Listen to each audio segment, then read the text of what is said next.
పాలస్తీనా Israel మధ్య మళ్లీ కుంపటి రగులుతోంది. పాలస్తీనాలోని హమాస్ మిలిటెంట్లు జరిపిన దాడుల్లో 250 మంది ఇజ్రాయెల్ పౌరులు చనిపోగా 1000 మంది దాకా గాయాల పాలయ్యారు. ఆ తర్వాత ఇజ్రాయెల్ చేపట్టిన ప్రతి దాడుల్లో 232 మంది చనిపోయినట్టు తెలిసిందే. ఈ పరిస్థితుల్లో భారత్ ఇజ్రాయెల్కి సపోర్ట్ ఇవ్వడంతో అక్కడి ప్రజలు హర్షం వ్యక్తం చేస్తున్నారు. జనరల్గా భారత విదేశాంగ విధానం అలీన విధానం. అంటే 2 దేశాలు కొట్టుకుంటున్నప్పుడు భారత్ ఆ 2 దేశాల్లో దేనితోనూ జట్టు కట్టదు, దేనికి సపోర్ట్ ప్రకటించడు. ఇదివరకు రష్యా యుక్రెయిన్ యుద్ధ సమయంలో భారత్ ఇదే చేసింది. యుద్ధం మంచిది కాదని రష్యాకి చెప్పిందే తప్ప యుక్రెయిన్కి సపోర్ట్ ఇస్తున్నామని ప్రకటించలేదు. కానీ ఇప్పుడు పాలస్తీనా ఇజ్రాయెల్ యుద్ధం విషయంలో మాత్రం భారత్ వెంటనే ఇజ్రాయెల్కి సపోర్ట్ ప్రకటించింది.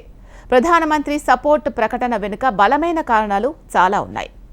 ఇజ్రాయెల్ మొదటి నుంచి భారత్కి అత్యంత నమ్మకమైన మిత్ర దేశంగా ఉంది.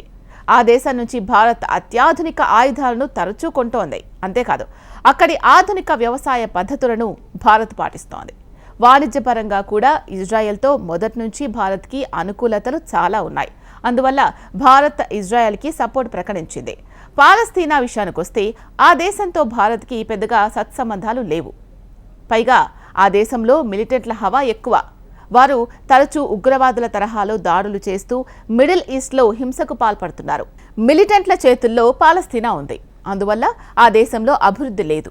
ఇతర దేశాలతో సత్సంబంధాలు లేవు. పాకిస్తాన్లో ఉగ్రవాదుల తరహాలోనే పాలస్తీనా మిలిటెంట్లు కూడా తరచూ సరిహద్దు దేశాలపై ఉగ్రవాద దాడులు, హింసకు పాల్పడుతున్నారు.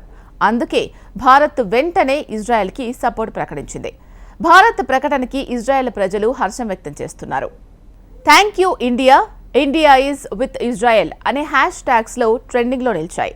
అమెరికా కూడా ఇజ్రాయెల్కి సపోర్ట్ ఇవ్వడంతో ఆ దేశ ప్రజల్లో కాన్ఫిడెన్స్ బాగా పెరిగింది.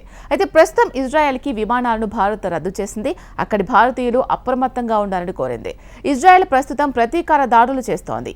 ఈ యుద్ధంలో తాము తప్పక గెలుస్తామని ప్రకటించింది.